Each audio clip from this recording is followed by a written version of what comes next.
புதிய பெனியல் கிறிஸ்து சபை வழங்கும் பலத்தின் மேல் பலம் நேரம். தேவ செய்தி பேராயர் யோபு அவர்கள். கர்த்தருடைய வார்த்தையை கேட்டு ஆசீர்வாதங்களை பெற்றுக்கொள்ளுங்கள்.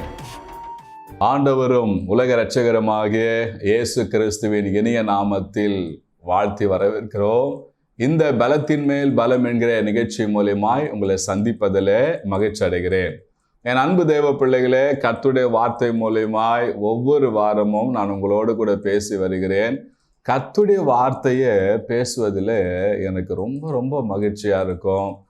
அதுக்கு தான் தேவன் என்னை அழைத்திருக்கிறார், அதுக்கு தான் தேவன் வைத்திருக்கிறார். இந்த உலகத்தில் இருக்கிற வரையிலும் தேவனுடைய வருகை மட்டும் கர்த்தருடைய வார்த்தையை அறிவிக்க வேண்டும் என்ற ஒரே காரணத்தால் கர்த்தருடைய வார்த்தையை உங்களுக்கு நான் அறிவித்திருக்கிறேன். இன்றைக்கு இந்த செய்தி தலைப்பு என்ன தெரியுங்களா? இயேசுவோடு இணைந்திருங்கள். ஆமாம், அருமையான அந்த பிள்ளைகளை, நாம் இந்த உலகத்தில் வேற எதுவோடு இணைந்திருந்தாலும் அது நம்மளை அழித்து விட்டு போயிடும், நம்மளை அழிச்சிடும். ஆனால் இயேசுவோடு நம்ம இணைந்து கொண்டால் இயேசு நம்மை வாழ வைப்பார். இயேசு ஒரு முறை சொன்னார், நான் பிழைக்கிறபடினாலே நீங்களும் பிழைப்பீர்கள் என்று அவர் சொல்லியிருக்கிறார்.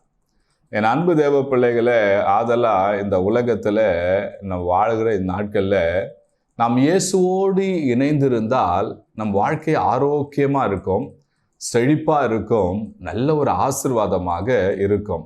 இன்றைக்கு உலகத்தில் அநேக வாலிப பெண் பிள்ளைங்க, வாலிப ஆண் பிள்ளைங்க பார்த்தீங்கன்னா யார் யாரோடு இணைந்திருக்கிறாங்க, அதனால அவங்க வாழ்க்கையே மிகவும் சின்ன பின்னமாக போய்விடுகிறது.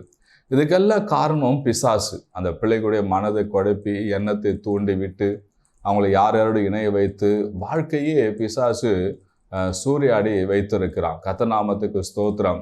இன்றைக்கு அநேகர் வேற யாரோடு இணைந்து கொண்டிருக்கிறாங்க. நான் இந்த நடிகரை போல இருப்பேன், நான் அந்த நடிகை போல இருப்பேன் அப்படின்னு சொல்லி அவங்களை போல மாற அவங்களோடு இணைந்து கொள்ள அவங்க செயல்படுறாங்க. ஆனால் கர்த்தருடைய வார்த்தை கேட்டுக்கொண்டிருக்கிற என் அன்பு தேவ பிள்ளைகளே, நீங்கள் இந்த உலகத்தில் வாழ்கிற நாட்களில் இயேசுவோடு இணைந்திருங்க. இயேசுவோடு இணைந்திருந்தால் உங்கள் வாழ்க்கை மிகவும் மிகவும் ஆசீர்வாதமாக இருக்குங்க. கர்த்தர் நாமத்துக்கு ஸ்தோத்திரம். பாருங்க, யோவான் எழுதின சுவிசேஷத்தில் 15ஆம் அதிகாரம் 1ஆம் வசனத்தில் இயேசு சொன்னார், நானே திராட்சை செடி அப்படி என்று சொன்னார். அடுத்தது யோவான் 15:4 சொல்றாரு, என்னில் நிலைத்திருங்கள், நானும் உங்களில் நிலைத்திருப்பேன் என்று அவர் சொல்லியிருக்கிறார். என் அன்பு தேவ பிள்ளைகளே, அதாவது ஆண்டவராய் இயேசு கிறிஸ்து திராட்சை செடி, நாம் கொடிகளாய் அவர் மேல் படர்ந்து கொண்டால் மிகுந்த கனிகளை கொடுக்கலாம். கனி என்பது நம்முடைய குணாதிசயங்களை, கேரக்டரை குறிக்கிறது. கர்த்தர் நாமத்துக்கு ஸ்தோத்திரம். இயேசுவோடு இணையும் போது ஒவ்வொரு முறையும், ஒவ்வொரு நாளும், ஒவ்வொரு மாதமும், ஒவ்வொரு வருடமும் நம்ம குணங்கள் மாறுவதற்கான வழிகளை இயேசு ஏற்படுத்தி கொடுப்பாருங்க. கர்த்தர் நாமத்துக்கு ஸ்தோத்திரம். இயேசுவோடு இருந்தால் இயேசுவை போல இருக்கலாம். கர்த்தர் நாமத்துக்கு ஸ்தோத்திரம். ஒரு முறை பேதுரு இயேசு சுவாமியை கொண்டு போயிட்டாங்க. அவர் அங்கே அரண்மனையில் இருக்கிறாரு. அப்போது இயேசுக்கு என்ன நடக்குன்னு சொல்லி பின்னாடி போன பேதுரு அங்கே இருக்கிறாரு. அப்போது குளிர் காய்ந்து கொண்டவர்களோடு இவரும் போயிருக்கும் போது அங்கே முதல் ஒருத்தி வந்து சொல்கிறா, நீ உன்னை இயேசுவோட பார்த்துருக்கன்னு சொல்லும் போது, இல்லை நான் இயேசு அறியேன் அப்படின்னு சொல்கிறாரு. அடுத்த முறை வரும் பார்க்க சொல்கிறாங்க, உன் பேச்சும் உன்னுடைய செய்கையெல்லாம் பார்த்தா அவரோடுக்கு இருந்த போல தெரியுது அப்படின்ட்டு சொல்கிறாங்க. என் அன்பு தேவ பிள்ளைகளே, அப்போ கவனிங்க, இயேசுவோடு கூட இருந்தால் இயேசுவை போல காட்சி அளிக்கலாம். இயேசுவோடு கூட இருந்தால், கர்த்தநாம ஸ்தோத்திரம். இயேசுவோடு கூட இல்லாமல் காட்சி அளித்தா அது டூப்ளிகேட்டு. கர்த்தநாம ஸ்தோத்திரம். இயேசுவோடு கூட ஆட்டோமேட்டிக்காக அந்த குணநலன்கள் எல்லாமே வந்துவிடும். அப்போ ஆண்டவர் இயேசு கிறிஸ்து திராட்சை செடி, அவர் சொல்றாரு, நீங்கள் கொடிகள் என்று சொல்றாரு. அது தன்னோட சீஷர்களுக்கு சொன்னாலும் இன்றைக்கு இந்த வேத வாசிக்கும் போது நமக்கும் பொருந்தும். எப்படி ஒரு திராட்சை செடியில ஒரு கொடி போய் படர்ந்து கொண்டால் அது மிகுந்த கனிகளை கொடுக்குமோ, அதே போலதான் இயேசுவோடு கூட நல்ல குணநலன்கள் நமக்கு உண்டாகுங்க. அதாவது கிராமப்புறத்தில் பார்த்தீங்கன்னா அந்த கொடி சம்மந்தப்பட்ட காய்களை போடுவாங்க. அந்த கொடி அவரைக்காய், அதுக்கப்புறம் பார்த்தீங்கன்னா புடலங்காய், பாவக்காய், இந்த கொடி சம்மந்தப்பட்ட காய்களை அவங்க பயிர் செய்யும்போது அந்த கொடிகளை மேலே ஏற்றி விடுவாங்க, மேலே பந்தல் மாதிரி போட்டு. ஏன்னா அது படர்ந்து போகும்போது தான் மிகுந்த காய்களை காய்க்காது. அது கீழவே இருக்குமானால் அந்த காய்களும் காய்க்காது. மற்ற இருக்கிற பூச்சி மற்ற காய் வந்து அரித்து விடும். அது சரியாக செயல்பட முடியாது. அது ஒரு கொடி மேலே, ஒரு செடி மேலே படருமானால் மிகுந்த கனிகளை கொடுக்கும். அப்போ ஆண்டவர் சொன்னால், நீங்கள் கொடியாக இருக்கிறீங்க, நான் திராட்சை செடி, என் மேலே வந்து படர்ந்து கொள்ளுங்க, நீங்கள் மிகுந்த கனிகளை கொடுப்பீங்க அப்படின்னு சொன்னார். அது மாத்திரமல்ல, யோவான் 15:4 ஏற்கனவே வாசித்தோம். அங்கே சொல்லப்பட்டிருக்கிறது, என்னிலே நிலைத்திருங்கள், நான் உங்களில் நிலைத்திருப்பேன், என்னிலே நிலைத்திருங்கள், நான் உங்களில் நிலைத்திருப்பேன் என்று சொல்லி கர்த்தர் வாக்கு பண்ணியிருக்கிறாருங்க. கர்த்தர் நாம என் அன்பு தேவ பிள்ளைகளே, அப்போ ஏசப்பாவோடு நாம் கூட இருந்து அவரிலே நாம் நிலைத்திருந்தால் அவரும் நம்மோடு கூட நிலைத்திருப்பார். அது மாத்திரமல்ல, நிலைத்திராவிட்டால் என்ன ஆகும்? இயேசுவோடு கூட நீங்கள் நிலைத்திராவிட்டால் என்ன ஆகும் என்று சொல்லி பார்த்தீங்கன்னா, அவரே சொல்றாரு யோவான் 15:4 பாருங்களேன், கொடியானது திராட்சை செடியிலே நிலைத்திராவிட்டால் அது தானாய் கனி கொடுக்க மாட்டாது போல நீங்களும் என்னை நிலைத்திராவிட்டால் கனி கொடுக்க மாட்டீர்கள். கர்த்தர் நாமத்துக்கு ஸ்தோத்திரம். என் அன்பு தேவ பிள்ளைகளே, அப்போ ஏசப்பாவோடு கூட நம்ம இல்லை என்று சொன்னால் நம்மால் கனி கொடுக்க முடியாதான்.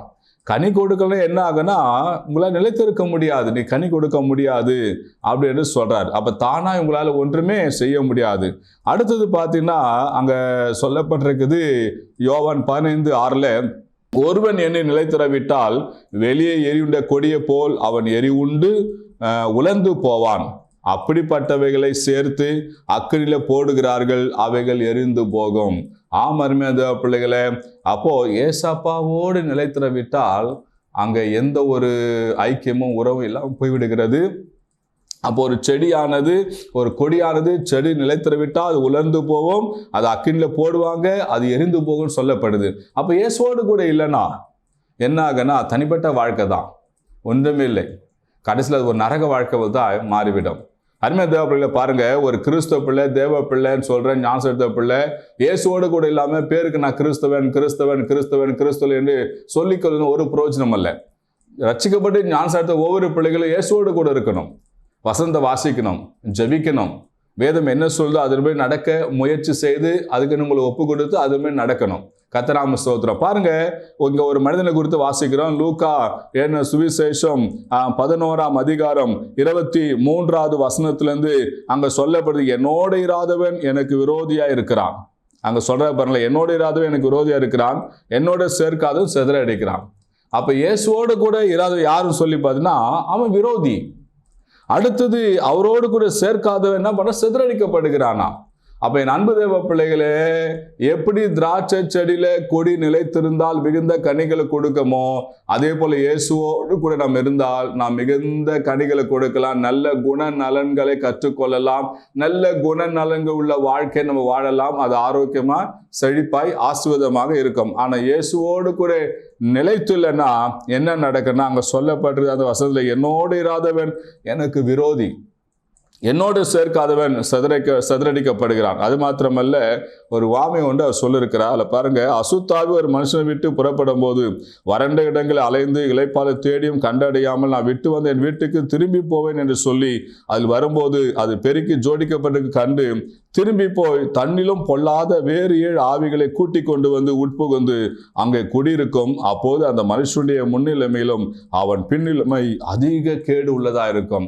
அருமையான தேவ பிள்ளைகளே, ஒரு மனுஷனை குறித்து இங்க சொல்லப்பட்டது, அங்க ஒரு அசுத்தாவி ஒரு மனுஷனை விட்டு புறப்பட்டு அது வனாந்தரங்களை சுற்றி திரிந்து தங்க இடம் இல்லாம நான் விட்டு வந்த வீட்டுக்கு போவேன் என்று அது சொல்லுகிறதாம். அப்போ ஒரு அசுத்தாவிக்கு வீடு என்பது ஒரு மனுஷனுடைய சரீரம் தான். பாருங்க, அங்க ஒரு மனுஷன், ஒரு வீடு அப்படின்லாம் சொல்லப்பட்டிருக்குது. அப்போ எங்கேயாவது நீங்க ஒரு அசுத்தாவி ஒரு மாட்டு மேலே ஏறிக்கிச்சு, ஆட்டு மேலே ஏறிக்கிச்சு, மரத்தை பிடிச்சிக்கிச்சு, வீட்டை பிடிச்சி கேள்விப்பட்டிருக்கீங்களா? மனுஷன் தான் பிடிக்கும். எந்த மனுஷனே? இயேசுவோடு இராத மனுஷனே. கர்த்தர் நாம ஸ்தோத்திரம். இப்போ இயேசுவோடு இராத மனுஷன் பாருங்க எப்படி அவனுக்குள்ள அசுத்தாவி இருந்தது. அப்போ ஒரு மனுஷன் ஏசாமிக்கு அவனோட ஏசாமியோடு சேராமல் இருக்கான்னு சொன்னா அவன் இயேசு சாமிக்கு விரோதி. ஏன் விரோதினா அவனுக்குள்ள அசுத்தாவி இருக்கிறது. பாருங்க, இப்போ அந்த அசுத்தாவி என்ன பண்ணுதான், அது அவன் விட்டு போய் வனாந்தர சுற்றி திரிந்து தங்க இடம் இல்லாம விட்டு வந்த வீட்டுக்கு போயின்னு சொல்லி வந்து பார்க்குதான். பார்த்தா அந்த வீடு பெருக்கி ஜோடிக்கப்பட்டு அழகா இருக்குதாம், பட் அதில் யாருமே இல்லை. சொல்லுது, இப்போ நான் போய் நான் பொல்லாத 7 ஆவில கொண்டு வருவேன்னு சொல்லி உட்போகும். அப்படி உட்போகும் போது அந்த மனுஷன் நிலைமை எப்படி இருக்கும் பாருங்க. ஏற்கனவே ஒரு அசுத்தாவி இருக்கும் போதே அலங்கோலமா இருந்தது. இப்ப தண்ணிலும் பொல்லாத 7 அசுத்தாவில கொண்டு வந்து அது சேர்த்தா அப்ப அந்த மனுஷன் நிலைமை முன்னிலைமை காட்டிலும் பின்னிலைமை அதிக கேடுதான் இருக்குமா. என் அன்பு தேவ பிள்ளைகளே, உங்க வாழ்க்கையில இயேசு இருக்குனாங்க. நீங்க இயேசுவோடு இணைந்திருந்தால் இயேசு உங்களோடு இருப்பாருங்க. அதான் சொல்லிட்டாரு, என்னை நிலைத்திருங்கள், நான் உங்களை நிலைத்திருப்பேன். நீங்க இயேசுவோடு நிலைத்திருந்தால் அவர் உங்களோடு நிலைத்திருப்பார். நீங்க அவரோடு நிலைத்திராவிட்டால் அசுத்தாவி உள்ள வந்துடும். அசுத்தாவி வந்து உங்க வாழ்க்கை மிகவும் மோசமாக்கிவிடும். கர்த்தநாம ஸ்தோத்திரம். ஏன்னு சொன்னால் அவன் எப்போது உள்ள வரலாம்னு சொல்லி பார்த்து கொண்டு இருக்கிறான். அவன் வருவதற்கு அவன் உள்ள வருவது பார்க்கறான், இயேசு இருக்கிறாரு, அதனால வர போயிடுறான். ஆனா ஒரு முறை வந்து பாரா இயேசு இல்லை, இப்போ உட்புகுந்த அவன் செயல்பட ஆரம்பிச்சிடறான். என் அன்பு தேவ பிள்ளைகளே, அதனால் நீங்க இயேசுவோடு இணைந்திருங்க. பேய் வந்துடும், பிசாசு வந்துடும் என்பதற்காக இயேசுவோடு இணைந்திருங்க சொல்ல வரவில்லை. கர்த்தநாம ஸ்தோத்திரம். நீங்க எப்பொழுதுமே இயேசுவோடு இணைந்திருந்தால் அது உங்க வாழ்க்கைக்கும் உங்க எதிர்கால வாழ்க்கைக்கும் அது மிகுந்த ஆசீர்வாதமா இருக்குங்க. இன்னைக்கு எத்தனையோ பேர் இயேசுவோடு கூட இயேசுவோடு கூட சொல்லி எத்தனையோ பாவங்கள் செய்து விழுந்து போயிட்டாங்க. இன்னும் கூட ஒரு சிலர் நான் இயேசுவோடு கூட இருக்கேன்னு சொல்லி பொய் பேசிக்கிட்டு இன்னும் அவங்க நிறைய வேலையை செய்து கொண்டு இருக்கிறாங்க. இயேசுவோடு கூட இருந்தால் துணிகிறவன்னு பார்த்து செய்ய மாட்டாங்க. இயேசுவோடு கூட இருப்பதுன்னு சொன்னால் மற்ற மீது எந்த விதமான குற்றச்சாட்ட மாட்டாங்க. கர்த்தநாம ஸ்தோத்திரம். என் அன்பு தேவ பிள்ளைகளே, இயேசுவோடு கூட இருங்க. இயேசுவோடு கூட இருக்கும்போது அது உங்கள் வாழ்க்கை ஆசீர்வாதமாக இருக்கும். சரி, நான் எப்படியே இயேசுவோடு இருக்கணும் அப்படின்னு நினைக்கிறீங்க? கர்த்தநாம ஸ்தோத்திரம். தினந்தோறும் நீங்கள் இந்த பரிசுத்த வேதாகமத்தை வாசிங்க. இந்த வார்த்தை தான் இயேசு. கர்த்தநாமத்துக்கு ஸ்தோத்திரம். அவர் வார்த்தையாக இருக்கிறார். இந்த வார்த்தையை, இந்த வேதத்தை தினந்தோறும் நீங்கள் வாசிங்க. இது நீங்கள் இயேசுவோடு இருப்பதுக்கு ஒரு அடையாளம். தினந்தோறும் ஜெபம் பண்ணுங்க. இதுவும் இயேசுவோடு கூட இருப்பதுக்கு ஒரு அடையாளம். கர்த்தநாம ஸ்தோத்திரம். அடுத்து இயேசு சாமி வேதத்தை சொல்லி கொடுத்த காரியங்கள்லாம் தியானிங்க. அதன்படி நடக்க நீங்க முயற்சி செய்யுங்க. ஆண்டவர் உங்களுக்கு உதவி செய்வார். அப்போ நீங்க அவரை போல மாறலாம், நல்ல காரியங்களை கற்றுக்கொள்ளலாம். இதுல ஞானம் விளங்கும். இந்த வேதவசனம் ஆரோக்கியம் இருக்கிறது, சுகம் இருக்கிறது, விடுதலை இருக்குது. கர்த்தநாமத்துக்கு மகிமை உண்டாவதாக. அதுல என் அன்பு தேவ பிள்ளைகளே, நீங்க இயேசுவோடு கூட நீங்க நிலைத்திருப்பீங்க சொன்னால் எந்த அசுத்தாவிகளும் உங்க குடும்பத்தை தொட முடியாதுங்க. அது மாத்திரமல்ல, இயேசுவோடு கூட இல்லைன்னா அது மிகவும் ஒரு கேடுள்ள ஒரு வாழ்க்கையாக மாறுகிறது. அதில் என் அன்பு தேவ பிள்ளைகளே, யோவான் 15ஆம் அதிகாரம் முழுவதும் நீங்கள் வாசித்து பார்த்தீங்கன்னா அந்த வசனம் அழகாக சொல்லப்படுது. இயேசுவோடு நிலைத்திருந்தால் மிகுந்த கனிகளை கொடுப்பாள்னு சொல்லி கடைசியாக ஒரு வசனத்தை சொல்லி நான் உங்களுக்காக ஜெபிக்க போகிறேன். 1 யோவான் எழுதின புஸ்தகம் 2ஆம் அதிகாரம் 15வது வசனம். 1 யோவான் 2ஆம் அதிகாரம் 15வது வசனம் சொல்லப்படுது, உலகத்திலும் உலகத்தில் உள்ளவைகளும் அன்பு கூறாதிருங்கள். ஒருவன் உலகத்தில் அன்பு கூர்ந்தால் அவனிடத்தில் பிதாவின் அன்பு இல்லை. அதாவது இயேசு சாமி பாதி உலகம் பாதி அப்படி இருக்கக்கூடாது. அல்லது ஏசாமி விட்டு முழு உலகம் சைடே போயிடக்கூடாது. அங்கே சொல்லப்படுது, உலகத்திலும் உலகத்தில் உள்ளவைகளும் அன்பு கூறாதிருங்கள். என்ன, நான் அவரை போல மாறுவேன். ஒருத்தன் தப்பான வழியில் போய் ஒரு பெரிய உயர்ந்த இடத்துக்கு போயிருப்பான், நான் அப்படி போவேன்னு சொல்லி போது அது சரியல்ல. கர்த்தநாம ஸ்தோத்திரம்.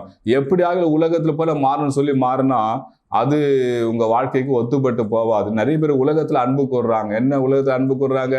கொஞ்சம் குடித்தா நல்லா இருக்கமே, கொஞ்சம் கெஞ்சாச்சா நல்லா இருக்கமே, கொஞ்சம் பாக்குப்பட்டா நல்லா இருக்கமே, கொஞ்சம் அவன் அந்த தவறு செயலோட கொஞ்சம் உட்காந்து நல்லா இருக்கமே, அதுதான் உலகத்தின் மீது அன்பு. கர்த்தநாம ஸ்தோத்திரம். அப்படி அப்படியே உங்களை எல்லா பார்த்து கொண்டு போயிடும். ஆனால் என் அன்பு தேவ பிள்ளைகளை, உலகத்திலும் உலகத்தில் உலகில் அன்பு கூறாதிருங்கள். ஒருவன் உலகத்தில் அன்பு கூர்ந்தால் அவனத்தில் பிதாவின் அன்பு இல்லை.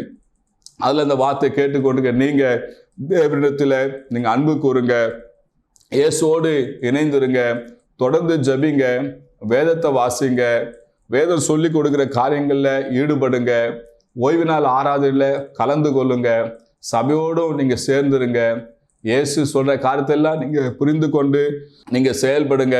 கர்த்தர் உங்களை ஆசீர்வதிப்பார். நான் இப்போது உங்களுக்காக ஜபிக்க போகிறேன். இந்த கர்த்தாவே உமக்கு ஸ்தோத்திரம், ஏசப்பா உமக்கு ஸ்தோத்திரம்.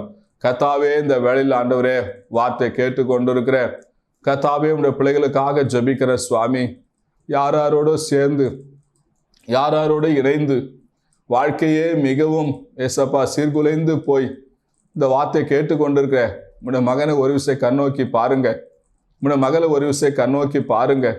ஏசப்பா, மிகவும் அன்று கலைந்து போயிருக்கிற, உடைந்து போயிருக்கிற இந்த வாழ்க்கையை ஒரு விஷயம் கண்ணோக்கி பாருங்க, இந்த நபர்களை பாருங்க சுவாமி. உடைந்து போன எங்க வாழ்க்கையை கத்த சரிப்படுத்துங்கப்பா. இவங்க தேவையெல்லாம் கத்த சந்திங்கப்பா. ஏசப்பா, இவர்கள் உம்மோடு இணைந்திருக்க உதவி செய்யுங்க, கிருபை தந்தருளுங்க. இயேசுவின் நாமத்தில் பிதாவே, ஆமேன், ஆமேன், ஆமேன். என் அன்பு தேவ பிள்ளைகளே, உங்களுக்காக ஜெபிக்க என்று சொன்னால் திரையில காட்டப்பட எனக்கு தொடர்பு கொள்ளுங்கள். உங்களுக்காக ஜெபிக்க நாங்கள் ஆயத்தமா இருக்கிறோம். கர்த்தர் உங்களை ஆசீர்வதிப்பார். God bless you.